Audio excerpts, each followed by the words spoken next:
Good morning. Ako talbos ng kamote. Kasi magulay ako.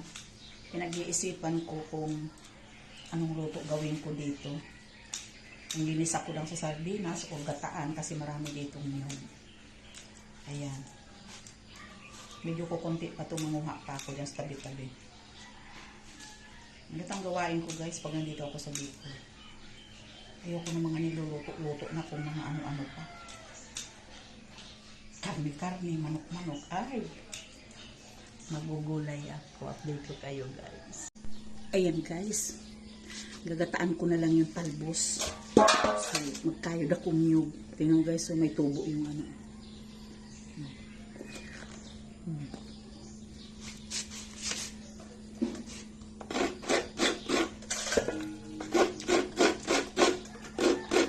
Maraming nyug dito.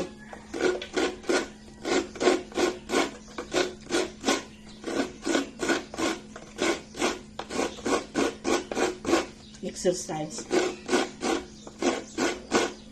Dito ang ginagawa ko pag nauwi ako dito.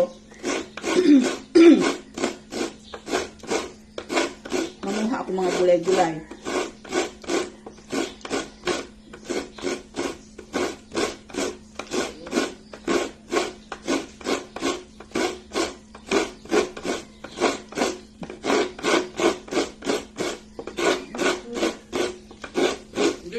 Gagataan ko yung ano, talbos. Ito na ang ating gagataan guys. Tapos na ako magkudkod. Yan. Isa't kalahating nyug lang kasi ito lang din eh. Yan. Yan ang ating sahog o sardinas. Yan ang ating sasahog sa ginataang talbos ng kamote. Gata na tayo. Gagataan na natin. Sardinas. May kamatis. Ayan. Ito na yung ating gagataan.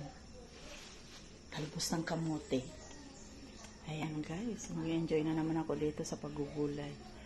Next day naman baka gabi. Maggulay naman ako gabi. Kahit sariwang gabi gusto kong ginugulay yun. Ayan guys. Update ko kayo pag maluto na. Kulo na guys. Ang ating gata. Ayan. Ilagay na natin ang talbos. Kain tayo ng talbos. Ginataan. Talbos ng kamote.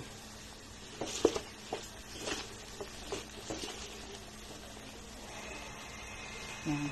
Kasi maglalaba kami. Yan. Yan ang ating menu.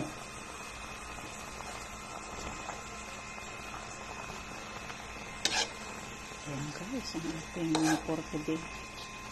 Nataang ano. Nataang talbos ng kamote. Sardinas lang ang sahog. Ayan. Kaya natin yan na bumaba. Ayan, paluto na guys. Ayan. Shoutout sa mga taga Bicol dyan, na mga nagugulay ng talbos ng kamote na ginataan. Ayan, shoutout. Ang sarap niya. Ayan, mamaya, kain naman tayo. Ayan. Mamaya, kainin naman natin yan. Ayan, guys. Ayan, kakain na kami, guys. Oh. Sister Red. Kain tayo. Oh, hanggang alok-alok lang ha, kasi, ano eh, magkakamay kami. Itong ganitong pagkain namin noon. Ano lang, binabalikan lang namin pag nandito kami sa Bicol. Ayan, baka next day na naman, pagkain ko. Hindi, nakakain na tayo ng langka. Gabi, kahit sariwang gabi. Ayan. Ayan guys, kain muna kami. Hindi ko na kayo sasama sa pagkain na. Thank you for watching. Bye-bye.